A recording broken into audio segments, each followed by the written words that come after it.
हम लोग इस वीडियो में देखेंगे हमारा इतिहास और नागरिक जीवन, एक अच्छा की इतिहास की पुस्तक है। तो इसमें आज हम लोग देखेंगे पाठ 7 मौर्योत्तर काल में भारत की स्थिति व विदेशियों से संपर्क। इसके पहले वाले वीडियो में हम लोगों ने मौर्य काल देखा था पाठ 7 में।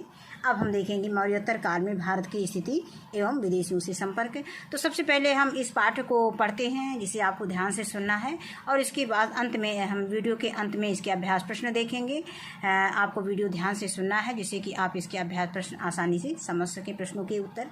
तो आइए देखते हैं। हम अपने परिचितों, रिश्तेदारों आदि के घर जाते हैं। प्रायः हम इनसे रहन सहन और तौर तरीके, भोजन आदि संबंधी अच्छी बातें सीख लेते हैं। कहने का मतलब हम कहीं जाते हैं अपने रिश्तेदारों के यहाँ या अपने परिचितों के यहाँ, तो हम उनके यहाँ जाते हैं तो उनके यहाँ देखते हैं कि कैसे लोगों को बैठाया जाता है, कैसे उनका आदर किया जाता है, कैसे भोजन के तरीके, रहन सहन और खान पान, ये सब हम देख लेते हैं। तो उसी से हम सीखते हैं। इसी प्रकार एक देश से दूसरे देश को जाने वाले लोग भी एक दूसरे से बहुत कुछ सीखते हैं। भारत में भी जब विदेशी आए और यहाँ शासन किया, तब हमने और उन्होंने हमसे बहुत सी बातें सीखी। यानी जब विदेशी भारत आए तो उन्होंने भारत से बहुत कुछ सीखा और भारत वालों ने विदेशी लोगों से बहुत कुछ सीखा। मौर्यों के बाद लगभग 200 ईसा पूर्व से जो काल आरंभ होता है, उसमें अधिकतर छोटे छोटे राज्य हुए। पूर्वी भारत, मध्य भारत और दक्षिण भारत में मौर्यों के स्थान पर कई स्थानीय ब्राह्मण शासक सत्ता में आए, जैसे शुंग है, कण्व है और सातवाहन। इनमें सातवाहन आंध्र सबसे अधिक प्रसिद्ध हुए। अब इसके बाद है शुंग वंश। मौर्य साम्राज्य के पतन के बाद इसके मध्य भाग की सत्ता शुंग वंश के हाथों में आ गई। शुंग उज्जैन प्रदेश के निवासी थे। शुंग कहाँ के निवासी थे? उज्जैन प्रदेश के निवासी थे तथा इनके पूर्वज मौर्यों की सेवा में थे। इस वंश का संस्थापक पुष्यमित्र शुंग था। यानी शुंग वंश का जो संस्थापक कौन था? पुष्यमित्र शुंग था, जो अंतिम मौर्य सम्राट बृहदत्त का सेनापति भी था। इसके बाद आता है कण्व वंश। अंतिम शुंग शासक देवभूत की हत्या उसके सचिव वसुदेव ने की तथा 75 ईसा पूर्व में कण्व वंश की नींव रखी। इसमें केवल 4 शासक ही हुए थे। यानी कण्व वंश में केवल 4 शासक हुए थे। कौन कौन से हुए थे? वसुदेव हुए थे, भूमिमित्र हुए थे, नारायण हुए थे और सुशर्मन हुए थे। अंतिम शासक सुशर्मन की हत्या 30 ईसा पूर्व में सिमुक द्वारा की गई थी। यानी सुशर्मन की हत्या कौन सी थी? कौन किया था? किसने किया था? सिमुक ने किया था 30 ईसा पूर्व में। अब इसके बाद हम देखेंगे कि सातवाहन वंश लगभग 30 ईसा पूर्व से 203 ईस्वी तक चला था। इस वंश का संस्थापक सिमुक था। यानी सातवाहन वंश का संस्थापक अगर आपसे पूछा जाता है तो कौन था? सातवाहन वंश का संस्थापक सिमुक था। उसके उत्तराधिकारियों ने अपने पराक्रम से एक विशाल राज्य की स्थापना की। इसके शासकों ने अभिलेखों एवं सिक्के में अपने नाम के साथ अपनी माता का नाम भी अंकित करवाया। इस वंश के शासक वैदिक धर्म के अनुयायी थे। इन्होंने सभी धर्मों के प्रति समान दृष्टिकोण अपनाया। यानी सभी धर्मों को एक समान समझा, यानी समान दृष्टिकोण अपनाया। बौद्ध भिक्षुओं को भी भूमि तथा ग्राम दान दिए। इसी समय पत्थर की ठोस चट्टानों को काटकर चैत्यों और विहारों का निर्माण हुआ। इनमें कार्ले का चैत्य यानी मंडप प्रसिद्ध है। कार्ले का चैत्य मंडप। अब यहाँ पे ये चित्र में कार्ले का चैत्य जो है मंडप का पीछे अंदर का दृश्य दिखाया गया है। चैत्य बौद्ध धर्म के प्रार्थना स्थल होते थे। इसके बाद आता है पश्चिमोत्तर भारत। पश्चिमोत्तर भारत में भी मौर्यों के स्थान पर मध्य एशिया और चीन से आए कई विदेशी राजवंशों ने अपना शासन जमाया, जैसे हिंदू, यूनानी, शक, पहलव और कुषाण।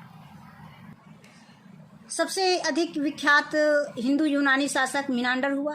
यानी सबसे अधिक विख्यात हिंदी यूनानी शासक कौन था? मिनांडर हुआ था। वह मिलिंद नाम से भी जाना जाता था। यानी मिनांडर को किस नाम से जाना जाता था? मिलिंद के नाम से भी जाना जाता था।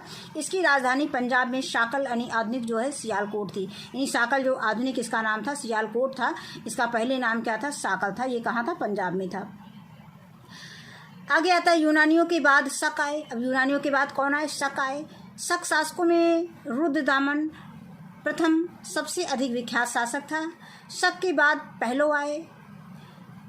पार्थियाई ईरान से भारत आए, यानी पहलो को पार्थियाई भी बोला जाता है, तो ये ईरान से भारत आए। वे शकों की तरह भारतीय राजतंत्र और समाज के अभिन्न अंग बन गए। पहलों के बाद कुषाण आए, यानी पहलों के बाद कौन आया? कुषाण आए। कुषाण शासकों में कनिष्क प्रथम सर्वाधिक विख्यात शासक था। वह इतिहास के 2 कारणों से प्रसिद्ध हुआ, यानी इतिहास में 2 कारणों से प्रसिद्ध हुआ था। पहला, उसने 78 ईस्वी में एक संवत चलाया था जो शक संवत कहलाता था और भारत सरकार द्वारा प्रयोग में लाया जाता है। शक संवत भारत सरकार द्वारा प्रयोग में लाए जाने के कारण जो है कनिष्क का नाम प्रसिद्ध हो गया था। और दूसरा क्या था? उसने बौद्ध धर्म को अपनाकर कश्मीर में चौथी बौद्ध संगीत का भी आयोजन करवाया था। फिर आगे आता है पारस्परिक आदान प्रदान, तकनीकी।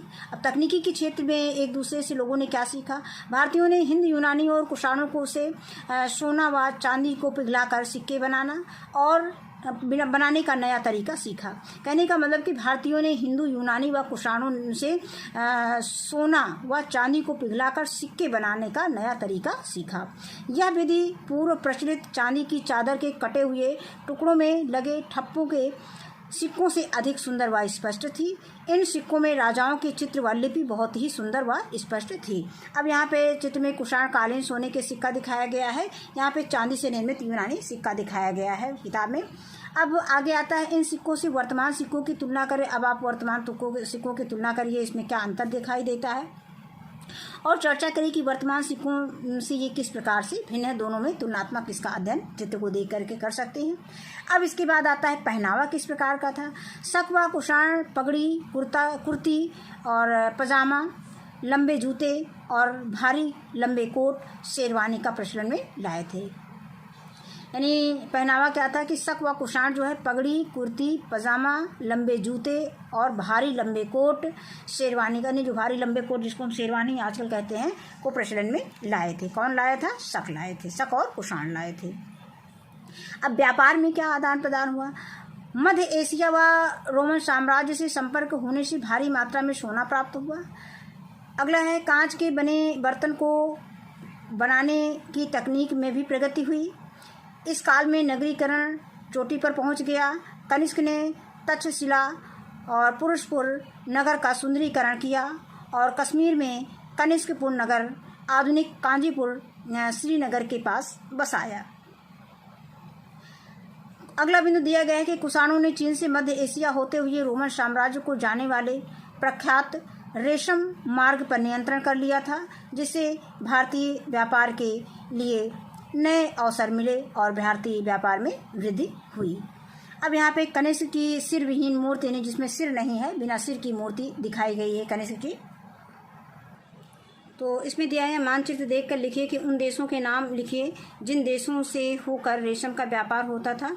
तो मानचित्र को देखने से पता चलता है कि साइप्रस था, सीरिया, इराक, ईरान, यहाँ कामा लगा देंगे, और अफगानिस्तान था, भारत व चीन देशों से होकर रेशम का व्यापार होता था।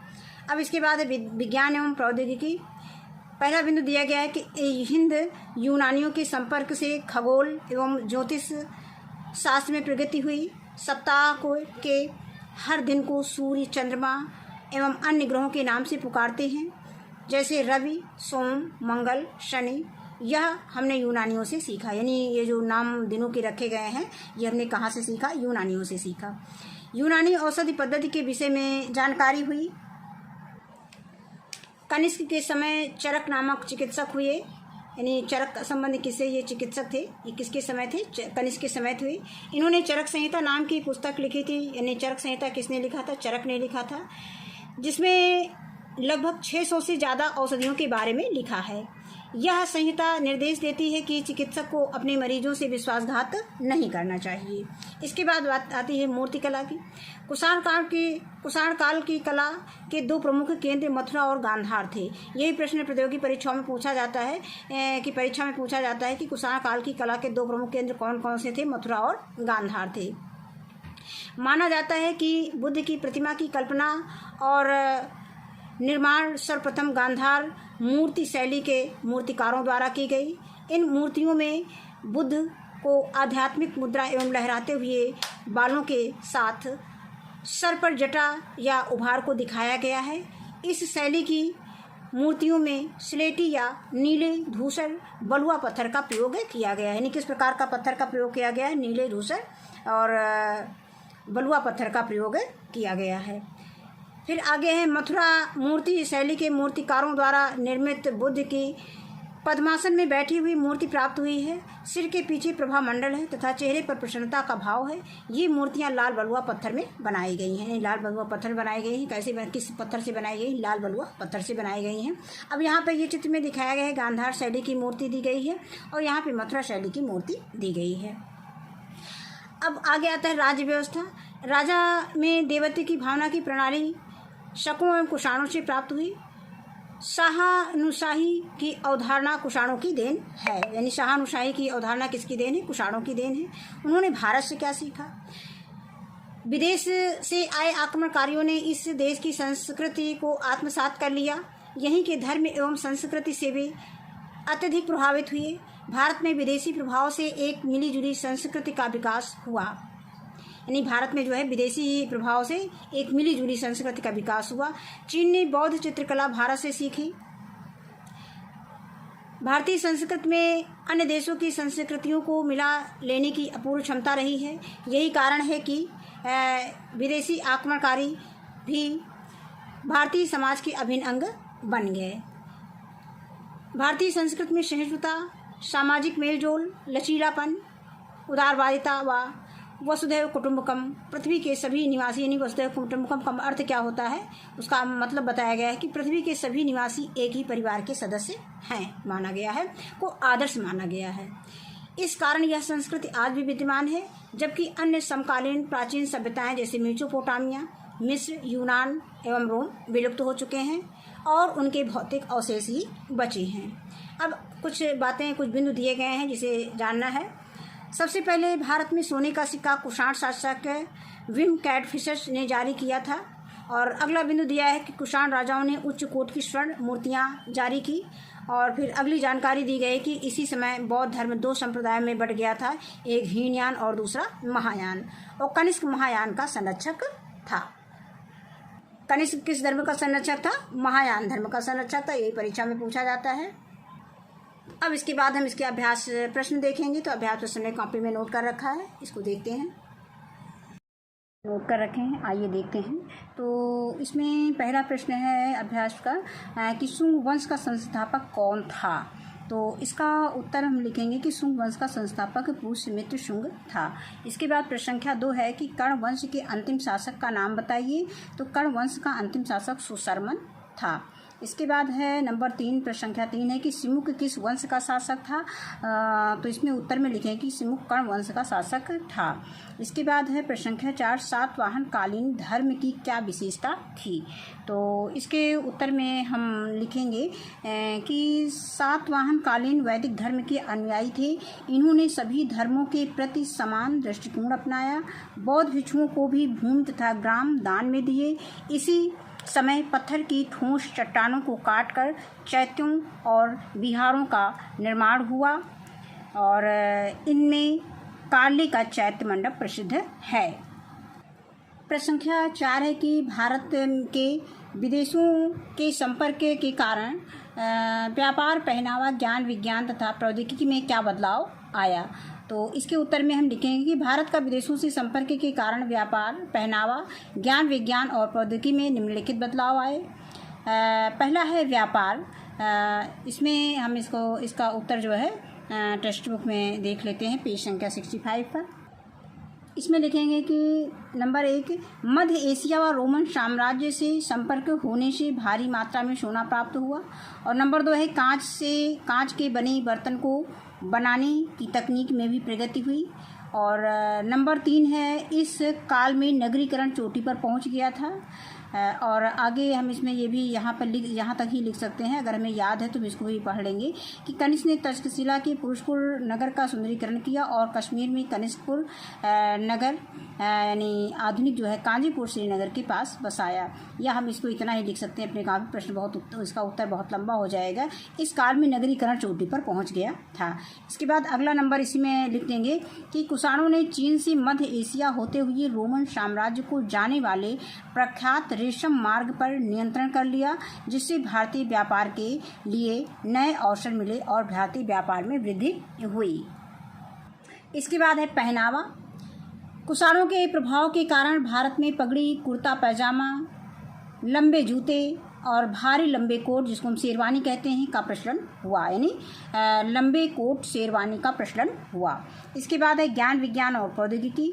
तो इसमें पहला नंबर लिखेंगे, पहला पॉइंट लिखेंगे कि यूनानी औषधि पद्धति के विषय में जानकारी प्राप्त हुई। दूसरा है कि हिंदू यूनानियों के संपर्क से खगोल एवं ज्योतिषी शास्त्र की प्रगति हुई। अगले नंबर में लिख सकते हैं कि सप्ताह के दिनों को ग्रहों के नाम से पुकारना यूनानियों से सीखा, जैसे रवि, सोम, मंगल, शनि। और अगला है कनिष्क के समय में चरक नामक चिकित्सक हुए। इन्होंने चरक संहिता में 600 से ज़्यादा औषधियों के विषय में लिखा। यह संहिता निर्देश देती है कि चिकित्सक को अपने मरीजों से विश्वासघात नहीं करना चाहिए। इसके बाद अगला प्रश्न है प्रश्न संख्या 6, कुषाण कालीन कला की विशेषता का उल्लेख करिए। इसके उत्तर में लिखेंगे कि कुषाण काल की कला के दो प्रमुख केंद्र मथुरा और गांधार थे। मथुरा में लाल बलुआ पत्थर और गांधार में लाल स्लेटी पत्थर की मूर्तियां गढ़ी जाती थी। मथुरा की मूर्तियों में यूनानी शैली थी, इसमें भारतीय भाव और विचारों को ध्यान में रखा गया, जबकि गांधार शैली में मूर्तियों के कपड़ों में चुन्नटें और बालों का घुंघरालापन प्रदर्शित किया जाता था। इसके बाद है प्रश्न संख्या 7 कि विदेशियों ने भारत से क्या सीखा। तो इसके उत्तर में लिखेंगे कि विदेश से आए आक्रमणकारियों ने इस देश की संस्कृति को आत्मसात कर लिया। यहाँ के धर्म एवं संस्कृति से वे अत्यधिक प्रभावित हुए। भारत में विदेशी प्रभाव से एक मिलीजुली संस्कृति का विकास हुआ। कनिष्क के शासनकाल में चीन, मध्य एशिया और अफगानिस्तान में बौद्ध धर्म का प्रचार किया गया। चीन से बौद्ध धर्म कोरिया तथा जापान पहुंचा। विदेशों में बुद्ध की प्रतिमा की पूजा होने लगी। अब इसके बाद ये प्रश्न संख्या 8 है कि भारतीय संस्कृति की ऐसी क्या विशेषता है जिसमें कि वह अन्य प्राचीन सभ्यताओं से भिन्न है। तो इसको अपने किताब में टेक्स्ट बुक में देख लेते हैं। इसका उत्तर हम बुक से यहाँ से लिख लेंगे कि भारतीय संस्कृति में अन्य देशों की संस्कृतियों को मिला लेने की अपूर्व क्षमता रही है। यही कारण है कि विदेशी आक्रमणकारी भी भारतीय समाज के अभिन्न अंग बन गए। भारतीय संस्कृति में सहिष्णुता, सामाजिक मेलजोल, लचीलापन, उदारवादिता व वसुधैव कुटुंबकम यानी पृथ्वी के सभी निवासी एक ही परिवार के सदस्य हैं। वसुधैव कुटुंबकम का अर्थ होता है को ही आदर्श माना गया है। तो बस हम यहाँ तक इसके उत्तर में लिख सकते हैं। इसके बाद आगे प्रश्न देखते हैं। अब इसमें हम आते हैं प्रश्न संख्या 9 पर। सही कथन के सामने सही तथा गलत कथन पर क्रॉस का निशान यानी गलत का निशान लगाइए। तो पहला आ दिया है कि काले का चैत्य मंडप कुषाणों ने बनवाया, ये गलत है, इसमें गलत का निशान लगा देंगे। फिर आगे बा है दिया है मिनांडर शक शासक था, ये भी गलत है। फिर आगे है सा भारत में सोने के सिक्के सबसे पहले कुषाण राजा ने चलाए, ये सही है। फिर आगे है मथुरा एवं गांधार कुषाण काल की कला के प्रमुख केंद्र थे, ये भी सही है। इसके बाद हम आएंगे रिक्त स्थानों की पूर्ति कीजिए। तो इसमें पहला दिया गया है कि सातवाहन वंश के शासक, फिर खाली स्थान डॉट डॉट दिया है धर्म के अनुयायी थे, तो इसमें हम लिख देंगे वैदिक धर्म के अनुयायी थे, यानी सातवाहन वंश के शासक जो है वैदिक धर्म के अनुयायी थे। फिर है बा कनिष्क ने डॉट डॉट डॉट संवत चलाया। तो कनिष्क ने कौन सा संवत चलाया था? शक संवत चलाया था। तो हम उत्तर में लिख सकते हैं कनिष्क ने शक संवत चलाया। अगला आता है शाकर्ण वंश के संस्थापक कौन थे? सुशर्मन थे, तो इसमें सुशर्मन लिख देंगे। फिर आता है द शक शासकों ने सबसे अधिक विख्यात शासक कौन था? तो रुद्रदामन प्रथम, यानी शक शासकों में रुद्रदामन प्रथम सबसे विख्यात सबसे अधिक विख्यात शासक था। तो ये पाठ हमारा यहीं पर समाप्त होता है। इस वीडियो में बस इतना ही। वीडियो देखने के लिए बहुत बहुत धन्यवाद।